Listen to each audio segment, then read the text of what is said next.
Welcome to the show. My name is James Nielsen Watt, and in this show, we interview interesting, inspiring, and successful people so you can learn the secrets to success and can play the game of life, business, health, and happiness better. And the philosophy we take here is if I'm leveling up my game, you get to level up yours as well. So get ready to listen to some inspiring people who have figured out how to have success in all areas of life. Health, happiness, wealth, business. We're going to be interviewing them in this show so that you can learn the secrets to success that they share with practical advice that you can take and use today. So if you enjoy the show, please subscribe, please leave us a review, and please share it with your friends, because if I can help you and you can help others, then we can help more people together and we can all level up our game together. In this episode, we're talking with Ian Prukner. Ian's a business leader, entrepreneur, and masterclass speaker. Ian's been building successful leaders, teams, and systems for over a decade in both private and non-profit sectors. He's built one of the most rapidly growing organizations in the financial services sector and become one of the fastest seven-figure earners in firm history. He started his business with zero experience and has grown his team to 1,000 individuals. He's also trained over 35,000 agents across the country on top of keeping his family number one priority. He and his team have sold more than $1 billion in life insurance in just the last 12 months alone. Now his company has locations in 3 states, and he's changing the world one relentless person at a time. Welcome to the show, Ian. It's so nice to be here. It's an honor.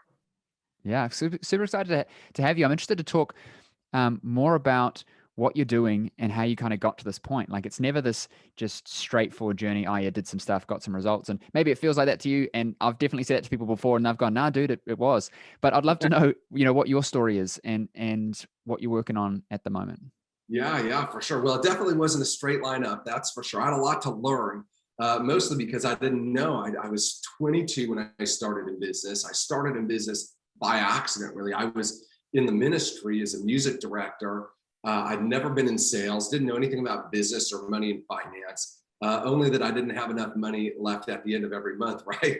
And I actually took a pay cut at the church that I was working at, and I had to go look for another side income. I was teaching music lessons and I was singing at weddings and funerals and working at the church. And then after this pay cut, I said, I've got to do something else. I was actually going to work midnights at Rite Aid, which is like a convenience store in the States, for $14.55 an hour to make back a little bit of that pay cut. And actually, my boss at the church I worked at said, hey, there's this guy that goes to church. He does this thing. You'd be good at it. You should do it part-time. And I figured, well, it couldn't be any worse than, working midnights somewhere. So I started, and what I realized is I had a large desire to change my life financially. I was tired of being broke, but I lacked a lot of the basic skills. And I didn't have an entrepreneur's mindset. I had an employee mindset. I was a work processor. I really wasn't a work producer. And so it was a struggle for a little bit to learn some new ways of thinking, some new daily methods of operation. But once I got the hang of it, got things moving and scaled that business up pretty rapidly, and then bought into some other industries and, running a number of different entities now. And I'm excited. I'm excited about working in the e-commerce space. We just launched a new project there that is crushing it right now, and in the IP space as well. And so those are my focuses right now. But finance business, the real estate business is running and making a difference in a lot of people's lives. It's a lot of fun. I'm enjoying it. I always tell people, for the last 15 years, I feel like I've lived 5 lifetimes in one. And it's just been incredible. We've been all around the world making a big impact in a lot of people's lives and making a difference. It's just been a blast. I really like how when we start to do one thing and we do really well with it, we start to realize there's all these possibilities. And we're like, man, I got all these ideas, these things I can jump into. But it requires us to have things set and working to let us pivot to the next thing, right?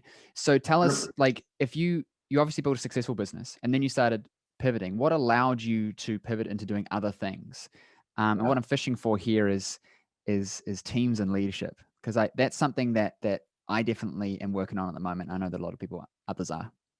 Yeah, 100%. Here's what I would tell you first. One of the things I always tell people, you hear that old adage, the average millionaire has 7 streams of income.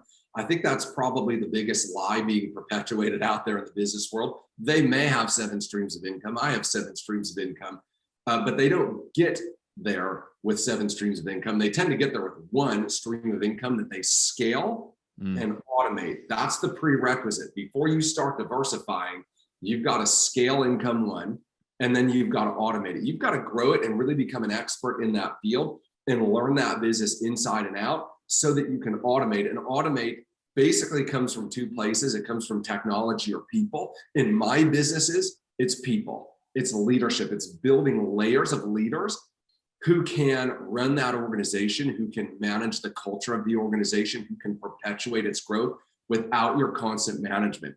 And what that does is when you develop leaders that have the heart of the organization, the heartbeat of the organization, the culture running through their veins, and you teach them not just what you value and why you value it, but you teach them how you think, how you make decisions, why you do certain things, then you really empower them to be able to lead in great capacities. And when you develop leaders, that's when you can have some automation. When you have automation, you can delineate your time from your income. A lot of people in a lot of industries struggle with that, right? Like they know how to make the money, but they haven't learned how to teach other people how to perpetuate those processes and those systems. And so they're in this giant rat wheel, right? They're in the golden cage. The cage might be gold, but it's still a cage, and they're bound to the business, right? If they're not working, the business isn't producing. And so you've got to be able to take what you know, how you do it, and why you do those things. And you've got to be able to break them down, simplify them to multiply them, and then have a medium by which you can teach people that. And when you do that, again, it does automate and it grows. So that, the financial business, we've really been pretty hands off for 8 years, and that business tripled last year. And it really had nothing to do with me personally. It was the people and the processes we put in place. And because you delineate your time from your income, what you're able to do at that point is now you can take your time and your expertise and the leadership lessons you've learned and the relationships that you've built. And then you can start deploying them in other ways with other strategies and other endeavors and really start to create some multiplication there. So for me, team building and leadership is everything. Without those teams, you really have nothing. You have nothing of value to sell to people, and you have nothing that can perpetuate beyond you. When you empower, listen, people are always our best investment. Okay. When you empower great people to lead well, that is where you really get some scale, some automation, and some serious freedom that buys you the capacity to start income 2, income 3, income 4. I love that because you hear this, to back up a bit, you hear 7 streams of income, and there's this concept in healthcare of correlation and causation, right? If the rooster crows and the sun comes up, did it cause the sun to come up? Because the rooster keeps crowing, the sun keeps coming up, which is what we used to believe. We would see things in correlation and go, I guess that's what's happening. But when you think about it deeper, it's like, let's look at it. And you are 100% correct. You do not become a millionaire because you hustle and get 7 jobs and do 7 things. Like that makes no sense, because when you are spreading your focus, you can't do any one thing in particular well. And I see a lot of people struggle with that because they want to make more money or more impact or whatever. And so they just add stuff. And it's like, I've always found subtraction is better than addition, because then you can focus in.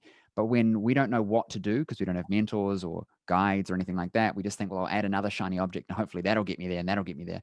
And I think that's pathologic of the way that we kind of look at things these days in society. I don't necessarily get too deep there, but like faster look at your just, business. So jump in. Yeah, it's faster to just go start something new than to break through the barrier that has stopped at easy wins. And now you got to pay for the wins, right? With self-development and leadership and coaches and mentors and, grinding out that every inch is a mile. But that's where the real wealth is generated, is beyond that point where everybody else stops, get distracted and says, well, I'll just go start something new where I can be quickly good at something again. Right. And well, that's the difference. Like if you look at people who are ridiculously successful in anything, they have pushed through this barrier of it's easy. Like it's easy to play tennis. It's not to be world champ. And so do you just keep doing the same thing for 10 years and get these microseconds of betterness?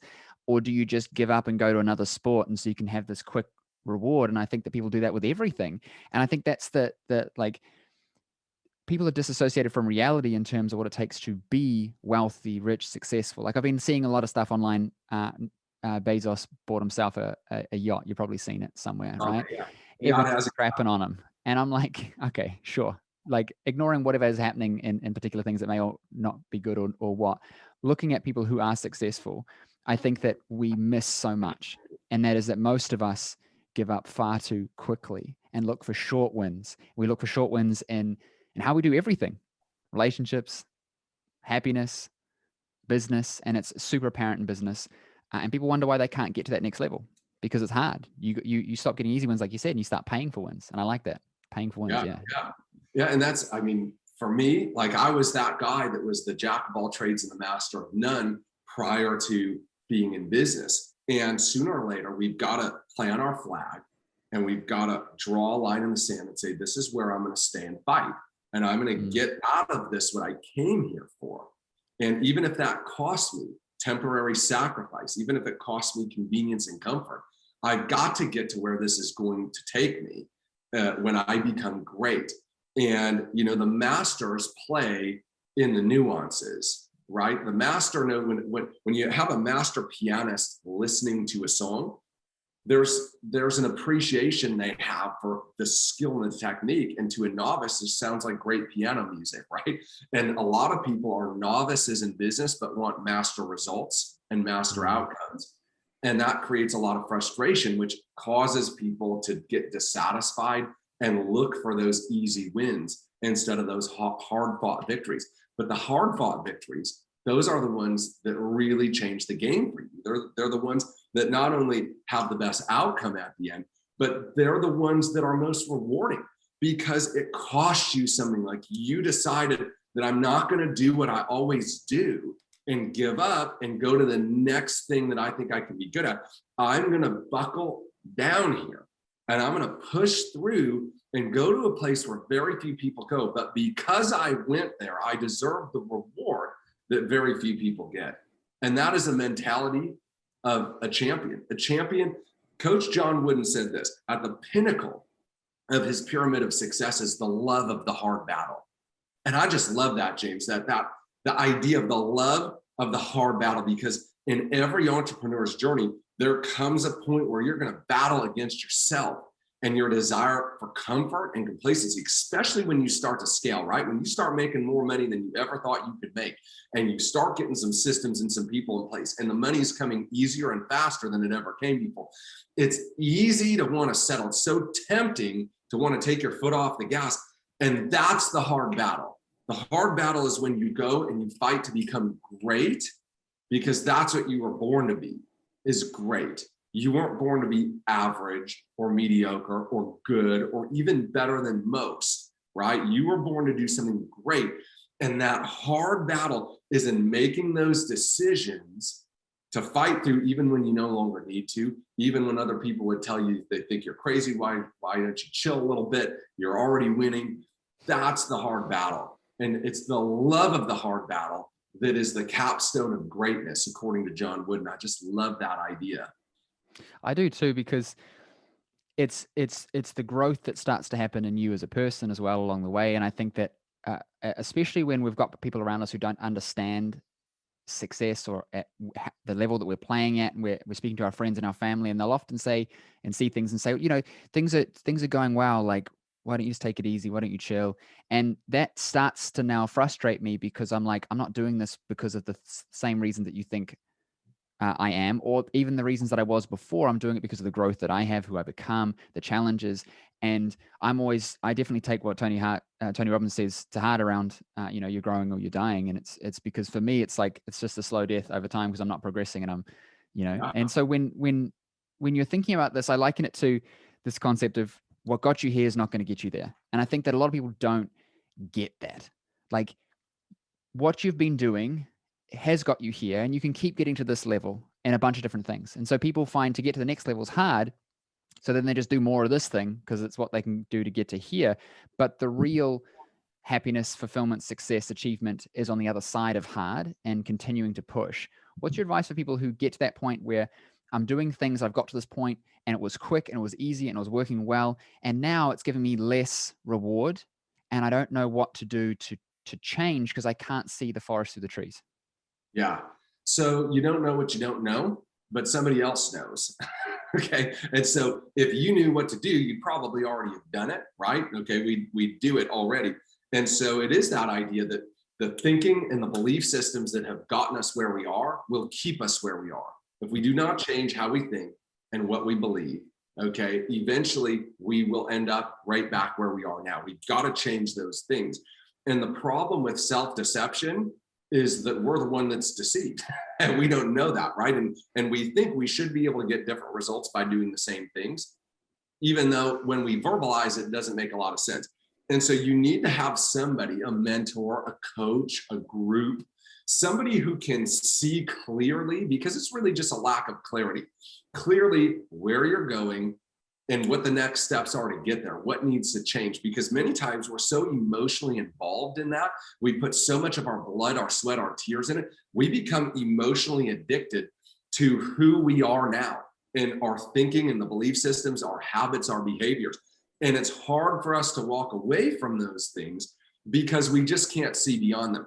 But there's somebody who's walked the path before. They know the curve that's coming around the corner that you don't see, but they know is there and they had to take to get there. And so you can search in the wilderness for a week, a month, a year, 10 years, or the rest of your life for that curve. Or you can find somebody that's walked there before and said, all right, what do I need to do to get from point A to point B, right? Like, we're ultimately going to become the people we hang around with, the books that we read, and learning from other people's experience. And I mean, it's incredible. You can take somebody's entire life who's done what you wanted to do, and you can boil down the things they learned in their life into 10 or 20 hours on a book or a mentoring session, and you can save a lifetime worth of time getting there. So that's all. Whenever I'm stuck, okay, and I've been stuck along the way many times, I always look for somebody who is further down the road, who can tell me what they had to do and probably what I'm going to have to do to get to where I want to go. When we're looking at things from our perspective, it's like having filters on. You can only see what your glasses let you see, and a lot of us think that that's how things are until you take off that filter. It's like wearing a red filter. Everything looks red until you change it. And I think that the first thing is, looking and have self-reflection and saying, what are the filters that I'm viewing the world through? And what are the, like, if I don't have the UV filter, I'm never going to see the UV light.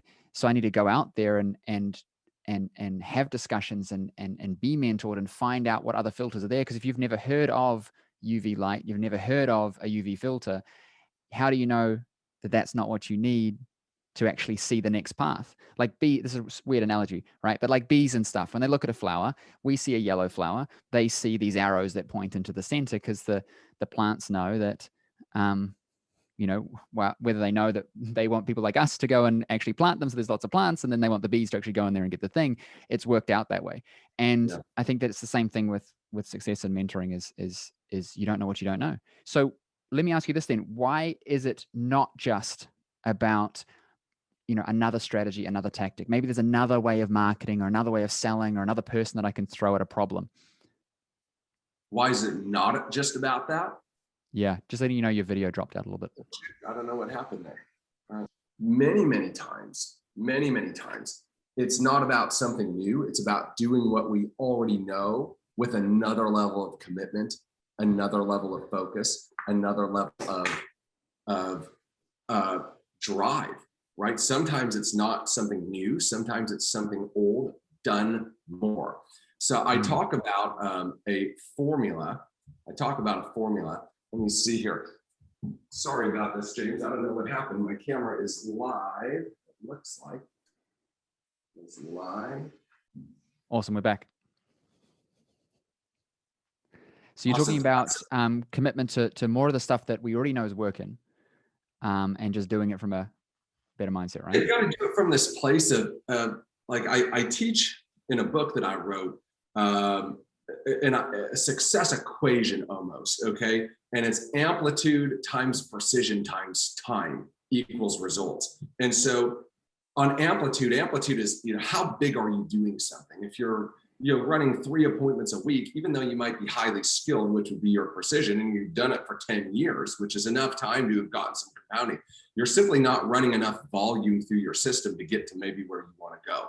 Right. And so sometimes it's not something new. Sometimes it's not somebody new. Sometimes it's taken that level of amplitude up to the next place where it actually hits that equation marker and you get your critical mass and you make something happen. It's like water boiling, right? Water boils at 212 degrees Fahrenheit.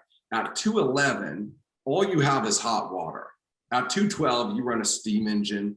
Okay, you do all sorts of stuff with it. And what's interesting is, to get water to 211, you're going to be heating it. You're going to be putting energy under it. You could put energy under it for all of eternity, and it will never get to where it needs to go because there's a critical mass at 212 that's got to be hit. And as soon as it's hit, that's when the magic happens. And in business, that's what happens a lot of times. So many times people are just so close and they feel like, man, I'm putting out the effort that I think I need, right? But listen, you don't get to decide what amount of effort success takes. It decides what amount of effort it takes. And you've got to find that level of effort and that level of energy. And then you got to get it up there and sustain it there with your skill sets, which is precision, for a long enough period of time to let that compound out, right? And when you have the right amount of activity with the right skill set over the long enough period of time for compounding, that's where you get some pretty magical results. So sometimes it's just about recommitting at a deeper level, finding that next gear, throwing it in and letting it rip at a totally different level of activity, of energy, of focus, of drive, of enthusiasm, of attitude. And sometimes that's enough to break through. Is there a feedback loop with this, or is there an element of faith in terms of how knowing that you should keep going with the thing and the way that you're doing it versus realizing that, hey, I'm down a rabbit hole that I can't get out of and I need to reverse? Yeah, that is a good question. And I believe there are feedback loops, okay? But feedback loops can be a little bit dangerous. So in this book, I talked about T-bar, which is thoughts become beliefs, become actions, become results. And ultimately our results are the byproduct of our thinking and our belief systems and what actions we took because of them, right? The problem with that idea is the feedback loop always looks right, which is why most people stay stuck, right? They have a limiting belief around money, let's say, right? Like, making money is hard. And because they believe that, they never bother to learn about different ways to make money or learn from people who've made money. And so they have a struggle making money. And then they say, aha, I was right. Making money is hard. But it was only hard because they thought it was hard, didn't take action to get better. And so it still was hard. And then that result reinforces the thinking that created it, right? Okay. And so that's dangerous because that always looks right. No matter whether our thinking is right or wrong, it always will beget itself. And so our feedback loop always looks correct, even when it's not correct. So there are feedback loops, but you've got to have feedback loops with standards. That's the key, with standards. And standards can be other people in your industry that have broken that loop, right? Okay. And so you can look and say, is it just insanity to keep doing the same thing over and over and just expecting one day I'm going to break through? Well, do you have examples of people who have broken through doing what you're doing?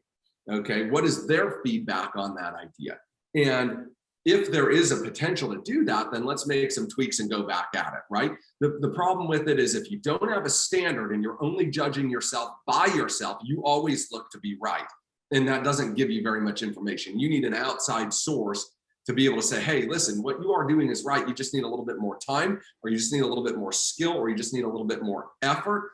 Or somebody to say, hey, listen, you could do that forever. It's just not going to work. And I know because I've succeeded at this area and I know that what you're doing doesn't work. And we need some of that outside feedback sometimes because we always look right to ourselves. You don't know what you don't know, and you can only see what your glasses let you see, right? 100%. So with that though, people will immediately say, well, what I'm doing is different. It's new. It's this thing. My belief is that most of us are not actually doing anything new. We're not creating a Facebook. We're not creating an Airbnb, an Uber, right? An Amazon. We're doing something within somewhere that somebody is already achieving some stuff. And that's why looking at people who've achieved something the same as you or similar, and I think maybe letting go of this idea of being too fancy and too fringe and too unique, can be good for most of us when we're actually in the same container as them. We're just looking at the wall saying there's no one else here, it's only me, because we're not Sure. bothered to turn And around. ultimately, James, like business is business at some point, you know what I mean? Mm. Like it's analogous structure. Okay. You're probably not going to be violating basic principles of business and succeeding in business, like no matter what you do, right? Like that. And so there is nothing new under the sun. You know what I mean? At the end of the day, it's revenue in minus expenses out equals profit. How are we generating the revenue?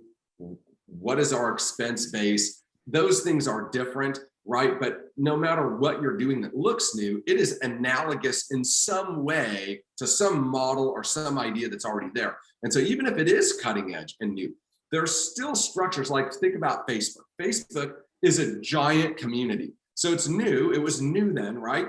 Online, but you could probably study churches. You could probably study other movements that built communities of people and figure out what makes people stay, what makes people leave, what keeps people engaged, what rewards them. You'd probably look at casinos and other things that keep people coming back over and over. Say, even though this is something new, it is built of something old. And can we study those pieces? Can we study those pieces and understand the principles that we have to operate by? The principles never change, the methods always change. And if we can satisfy the old principles with new methods, we will create success in that endeavor. I love that. Because that's what he did with Facebook. And I don't want to say his name because my ad account will probably get banned somehow. Is because Oh, no. Right. That's what he did. Is he looked at it and said, what do people want? What do they care about? And he just put it in the platform and said, here you go. And then people just did the thing, and he just was kind of guiding it in this direction, giving people what they want. It's a new way to create community that we've been creating for 5,000 years of recorded human history. Yeah, 100%.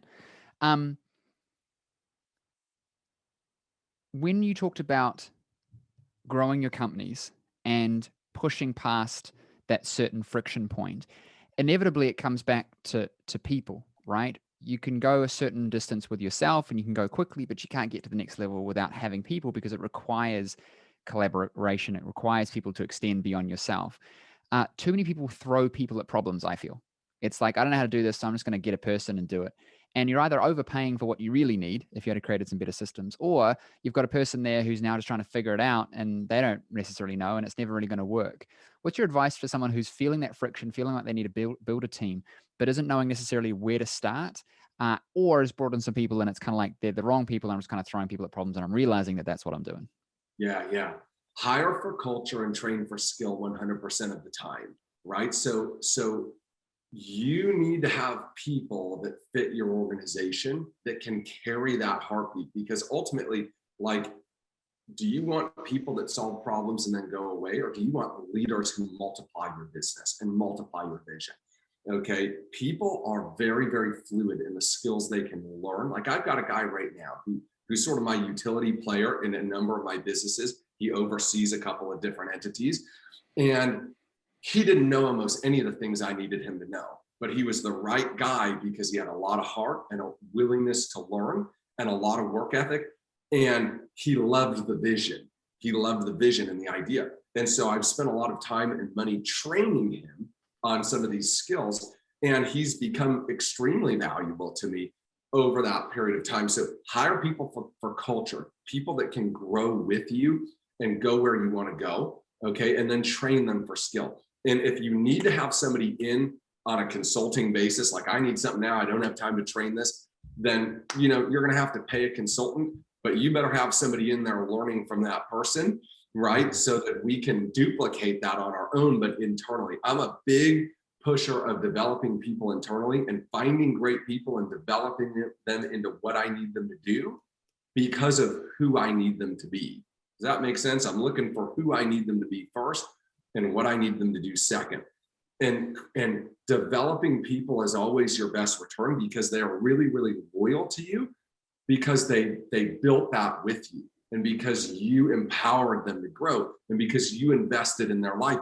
and they're not hirelings. They own the vision, and they own it because that's where they grew up. It's like your hometown. Like no matter where you go in life, you always identify with that place that formed you. And I want to be that place for people. I want to be that place for people because many people never leave their hometown, and that's okay. And they can do great. They can become the mayor. They could become the chief of police. They could become the student body president. They can do a bunch of really cool things in their hometown. And that's great.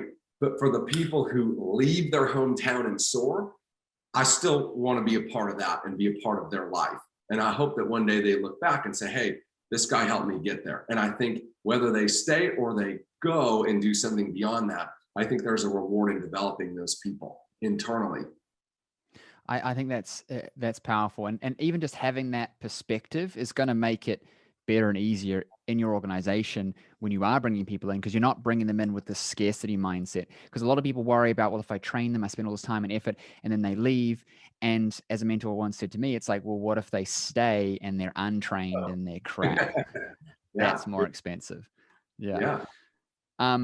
I'm loving what you're saying with this, because this is I'm in a situation at the moment in my own business where I'm looking at who I have in there, and I'm finding that there's maybe a bit much turnover. Maybe I'm not really investing in the people because I worry about production and ROI versus looking at it as a longer term play. And I when you know something but you're not doing it, so you don't really know it, and it's like my future self is telling me, yeah, but James, what you'll learn is that you needed to do that to get to that next stage. And that's kind of this vision I'm having from the conversation with you, is that, yeah, hiring for culture and commitment is the most important thing, because skills can be taught. Obviously there is an element of if they just have no skills and can't be taught anything, but we're probably not hiring those people.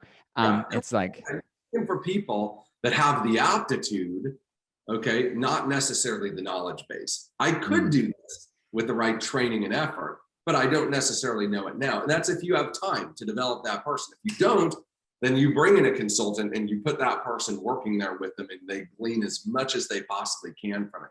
But one of the things that I think people fail at so much, and why there's so much turnover in businesses, they treat people like members, and it's business to them. And you got to build a relationship with your people. You got to know what they want.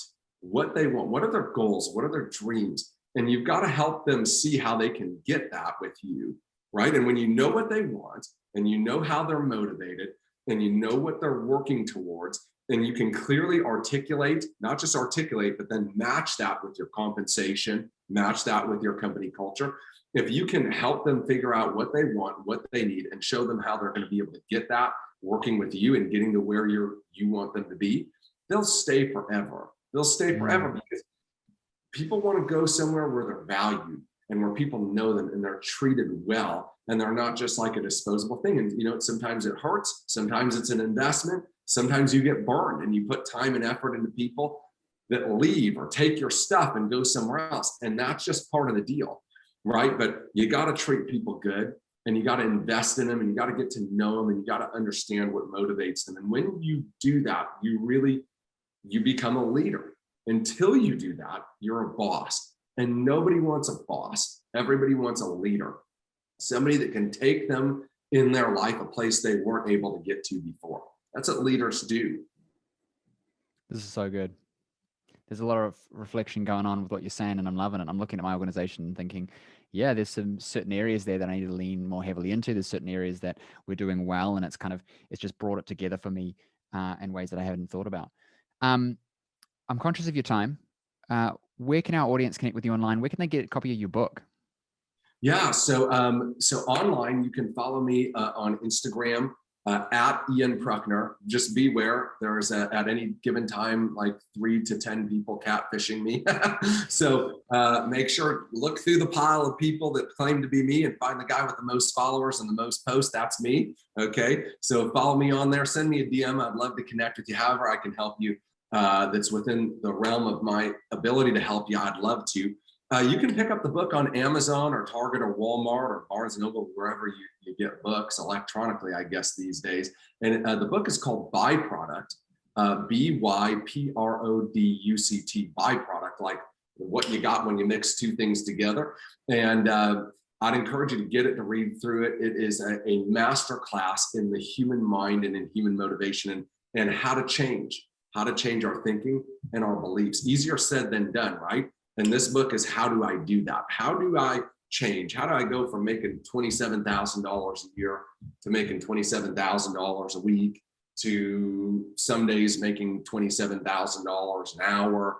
How do you do that? What were the thinking and the belief systems that needed to change, and how do you change them? And that's what it's about. Amazing. I'm definitely going to pick up a copy myself. Thank you so much for coming on the show, dude. I really appreciate you today. It was awesome. I wish you all the best. James, thank you so much. It's been an honor, and I wish continued success to everybody listening right now. And keep going after what you want in your life. Because if you don't go after it, you're never going to have it. Keep pushing through, and you will get there eventually. Appreciate you, dude. Take it easy. Thanks, James.